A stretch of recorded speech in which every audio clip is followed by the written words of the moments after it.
Hello guys, welcome to Tulasireddy vlogs. So ఇదైతే నిన్న Monday రోజు తీసిన వ్లాగ్ అనమాట. సో కార్తీక సోమవారం కాబట్టి నేను ఇంకా కొంచెం ఎర్లీగా అయితే లేచి బిల్డింగ్ పైన అట్లా వాకింగ్ చేద్దామని చెప్పి లేచి ఈ ఫ్లవర్స్ని అయితే చూస్తున్నా ఫస్ట్. సో ఫ్లవర్స్ అయితే చాలా బాగా వచ్చినాయి, బంతి పూలు. ఇంకా వేరే ఫ్లవర్స్ చెట్లు అయితే పెట్టాము, మందార పువ్వు, మల్లెపూలు ఇంకా చాలా పెట్టాం, బట్ అవి ఇంకా రాలేదు. సో ఈ సీజన్లో అయితే ఇంకా బంతిపూలు వస్తాయి కాబట్టి ఇంకా బంతిపూలు అయితే వచ్చినాయి అనమాట. ఇవి యాక్చువల్లీ గేట్ దగ్గర పెడితే గేట్ దగ్గర అసలు సరిగ్గా రాలేదు, ఇక్కడ బిల్డింగ్ పైన పెడితే బాగా వస్తున్నాయి పువ్వులు. సో క్లైమేట్ అంతా కొంచెం మబ్బుగా కొంచెం ఎండగా ఉందన్నమాట. సో ఇంకా నేనైతే చూస్తూ అటు ఇటు చూసుకుంటూ అటు ఇటు తిరుగుతున్నాను అనమాట. ఇక్కడ రోడ్ చూస్తున్నారు కదా, ఆ రోడ్కి మా ఇంటికి చాలా దగ్గర. ఆ రోడ్ మీద అంటే వెళ్తున్న వెహికల్స్ ఉంటాయి కదా, ఆ వెహికల్స్ సౌండ్కి అప్పుడప్పుడు మాకు నిద్ర కూడా పట్టదు. సో ఇక్కడ ఇంకా కన్స్ట్రక్షన్ అయితే చేస్తున్నారు, అక్కడ ఖాళీ ప్లాట్ కనిపిస్తుంది కదా, అక్కడ కన్స్ట్రక్షన్ అయితే చేస్తున్నారు. అండ్ ఇక్కడ సైడ్ కూడా కన్స్ట్రక్షన్ అయితే చేస్తున్నారు. ఇక్కడ కన్స్ట్రక్షన్ అయిపోతే కనుక ఇంకా మాకు డిస్టర్బెన్స్ అయితే ఉండదన్నమాట. బట్ ప్రజెంట్ అయితే కన్స్ట్రక్షన్ జరుగుతుంది కాబట్టి ఇంకా లారీస్ ఆ సౌండ్కి ఇంకా ఇప్పుడు కూడా ప్రజెంట్ నిద్ర అయితే పట్టట్లేదు. అంటే ఇవి కన్స్ట్రక్షన్ కొన్ని రోజులే ఉంటుంది, బట్ చేసేంత వరకు అయితే మాకు నాయిస్ చాలా వస్తుంది అనమాట.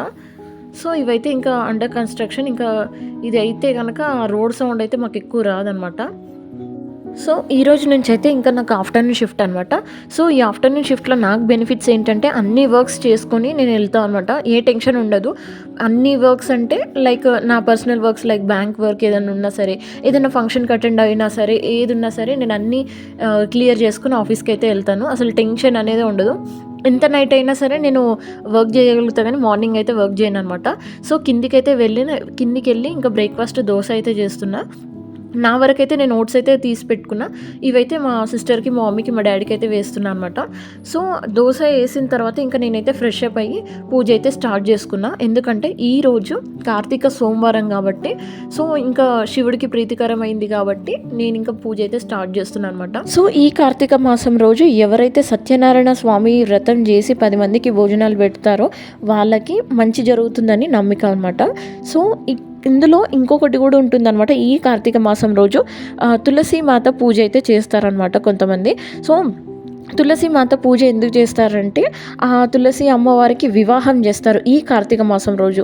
అంటే ఒకప్పుడు పురాణంలో తులసి అమ్మవారు ఏం చేస్తారంటే తపస్సు చేస్తారనమాట. నాకు తొందరగా వివాహం కావాలి, నాకు మంచి భర్త దొరకాలి అని చెప్పి తను తపస్సు చేస్తూ ఉంటే ఒక రాక్షసుడితో తనకి వివాహం అయితే అవుతుంది అనమాట. ఆ వివాహం అయిన తర్వాత ఆ రాక్షసుడు అందరినీ చంపడం, అందరినీ హింసించడం అయితే పెడతాడనమాట.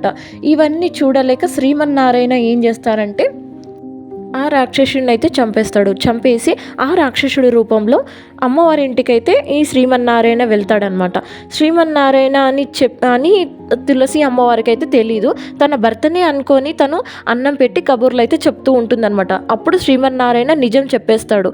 నేను నీ భర్తని చంపేశానమ్మా, నేను నిన్ను ముత్తైదుగానే చూడాలనుకుంటున్నాను, అందుకోసం నేను నిన్ను వివాహం చేసుకుంటాను అని చెప్పి చెప్తాడనమాట. అప్పుడు నా భర్తను ఎందుకు చంపావు అని చెప్పి అమ్మవారు అంటుందన్నమాట. నా భర్తను చంపేశావు కదా, నన్ను కూడా చంపేసే అని చెప్పి అంటే, లేదమ్మా నువ్వు అలా ఉండడం నాకు ఇష్టం లేదు అని చెప్పి శ్రీమన్నారాయణ అమ్మవారిని వివాహం చేసుకుంటాడు. అమ్మవారిని వివాహం చేసుకున్న తర్వాత ఇంకా లోకం మొత్తం నువ్వు పుణ్యస్త్రీగానే ఉండాలి అని చెప్పేసి అమ్మవారి వెంట్రుకలు ఏదైతే ఉన్నాయో అది మనకు తులసి అమ్మవారి మొక్కలాగా తయారవుతుంది అనమాట. సో ప్రతి ఇంటికి నీ పూజలు అనేది కంపల్సరీగా ఉండాలి అని చెప్పి ప్రతి ఒక్క స్త్రీ నిన్ను పూజించాలి అని చెప్పి ఇలా తులసి మొక్కలాగా మనకి ప్రతి ఒక్క ఇంటికి పెట్టుకుంటారనమాట. సో ఇది తులసి అమ్మవారి వివాహం చరిత్ర అనమాట. సో ఈ కార్తీక మాసంలో తులసి అమ్మవారికి శ్రీమన్నారాయణకి వివాహం జరుగుతుంది కాబట్టి సో తులసి అమ్మవారికి వివాహం అయితే చేస్తారనమాట శ్రీమన్నారాయణతో. సో నేను ఇక్కడ లంచ్ చేసి ఇంకా ఆఫీస్కి అయితే స్టార్ట్ అయిపోయాను అనమాట. ఆఫీస్కి వెళ్ళిన తర్వాత కొంచెం సేపు ఇంకా నా వర్క్స్ ఏమైతే ఉన్నాయో అవి కంప్లీట్ చేసుకొని ఆ తర్వాత ఇంకా నేనైతే స్నాక్స్ బ్రేక్ అయితే వచ్చానమాట. ఆఫ్టర్నూన్ షిఫ్ట్ నిజంగా ఎంత బాగుందంటే అసలు చాలా బెటర్ అనిపిస్తుంది ఈ షిఫ్ట్ అయితే. సో ఇంకా నేనైతే స్నాక్స్కి వచ్చాను. స్నాక్స్లో ఈరోజైతే పోహా పెట్టారు, మిక్చర్ పెట్టారు అండ్ ఒక ఫ్రూట్లోనేమో ఒక బనానా అయితే పెట్టారనమాట. సో స్నాక్స్ అనేది మా ఆఫీస్లో అయితే కొంచెం లిమిట్గా అయితే పెడతారనమాట.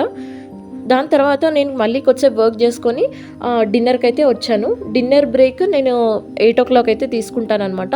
అప్పుడు ఎవరు ఉండరు కాబట్టి ఫాస్ట్గా తిని మళ్ళీ లోపలికి వెళ్ళి వర్క్ చేసుకోవచ్చని కొంచెం ఎర్లీగా అయితే వస్తానన్నమాట. సో డిన్నర్ చేసిన తర్వాత మళ్ళీ వర్క్లోకి అయితే వెళ్ళిపోయాను. బయట అయితే చూస్తున్నాను అనమాట, ఫుల్ వర్షం అయితే స్టార్ట్ అయిపోయింది. ఎప్పుడు వర్షం పడుతుందో, ఎప్పుడు ఎండ కొడుతుందో, ఎప్పుడు చలి స్టార్ట్ అవుతుందో అర్థం కాకుండా ఉందన్నమాట ఈ సీజన్ అయితే. సో నేనైతే ఇక్కడితో వ్లాగ్ అయితే ఎండ్ చేస్తున్నాను. చాలామంది నా ఛానల్ చూస్తున్నారు కానీ బట్ ఎవ్వరు సబ్స్క్రైబ్ చేయట్లేరు. So please do subscribe. మీరు సబ్స్క్రైబ్ చేసుకున్న తర్వాత పక్కకి మీకు బెల్ ఐకాన్ అయితే ఉంటుంది. ఆ బెల్ ఐకాన్ కనుక మీరు క్లిక్ చేసినట్లయితే నేను ఎప్పుడు వీడియోస్ అప్లోడ్ చేస్తానో మీకు అప్పుడు నోటిఫికేషన్స్ అయితే వస్తాయన్నమాట. So please do like, share and subscribe my YouTube channel. Thank you so much for watching Tulasi Reddy vlogs.